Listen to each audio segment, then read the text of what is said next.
alert radar tracking widespread rain across North Georgia. That system is expected to get stronger as we head into the evening hours, but we have you covered. First alert meteorologist Patrick Pete, he gave us that first alert warning when it was first noticed a week ago. Yeah, we've been watching this, and the setup is kind of panning out exactly how it was forecast to. We've seen waves of rain move in throughout the day. It's been gloomy. It's been very nasty. That will continue. We've also been dealing with this cool wedge. So this rain is just not rain. It's a cold rain that's actually helping us out, at least across the eastern part of the state. We'll get into why in just a few minutes. What we are expecting to track as we head into the later hours this evening is a warm front to the south gradually starting to lift northward. And as it does, it's going to bring some less stable air into the region. And that's why there's a chance for a few storms as we head into the overnight hours. Some of those storms could be strong to severe, especially the further south and west you go. We have this area here shaded in yellow, a level 2 out of 5 risk for storms that could produce some gusty winds and even a brief tornado. We're really going to be watching the area where you see kind of this little circle here,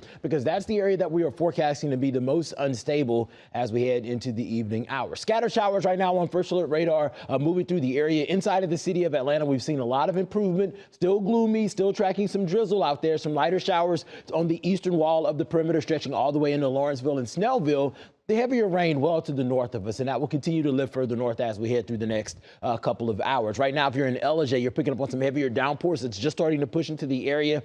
This is moving very swiftly to the northeast, and as it races to the northeast, it'll arrive in Blue Ridge at around 4:55, pushing into Blairsville at around 5:15, and if it holds together, this will be in Helen just before 5:30. Just heavy downpours. Going to be heavier than the steady rain that we've been tracking across the region over the course of the last hour. And you can see that there's plenty of it stretching through Dawsonville into Dahlonega. Helen, you have some rain that's going to get a little bit heavier right now over the next few minutes, and those showers will continue to push into the area as we head through the next couple of hours. Now, take a look at the 8 o'clock timestamp. We're expecting another wave of rain to start to build in, and that's where we're going to really start to watch the temperatures, because as that warm front starts to lift north, we're going to see something that happens typically in the afternoon happen in the evening. We're going to see those temperatures start to rise, especially if you look in the southwestern corner of our viewing area. 54 degrees in LaGrange at 11 o'clock. As we head into the very early morning hours, we shoot into the mid 60s, and that's going to be some very unstable air. So that's why we'll be watching for some of the strongest storms to develop in that region.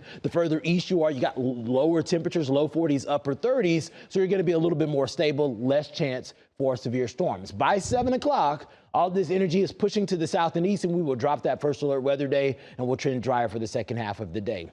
Not only are we dealing with storm potential, but we're also watching for flood potential. We told you about the flood watch that's in effect until tomorrow morning. We're expecting another 1 to 3 inches of widespread rain across the region as we head through the area. Anybody that's in any of these counties, you are under that flood watch through tomorrow. That system pushes on out as we get into the morning hours, and the clouds will gradually decrease as we head into the afternoon, which is going to set the stage for partly cloudy skies as you get off work Thursday, and an improving forecast, at least as far as the skies are concerned. Temperatures, however, are only going to top out in the mid to upper 50s depending on where you are tomorrow. So pretty much par for the course, and we'll see that forecast pretty much duplicated as we head into your Valentine's Day. If you're stepping out for a coffee date with a new friend, upper 30s, you'll need to bundle up. Having lunch date, low 50s with plenty of sunshine. If you're stepping out for dinner Friday night, we're at 52 degrees, a little chilly with cooler numbers as we head into the overnight hours. That nightcap is going to need to come with a jacket. Another first alert weather day on Sunday. Very early in the morning, we're going to be watching the highest risk for strong to severe storms to the west,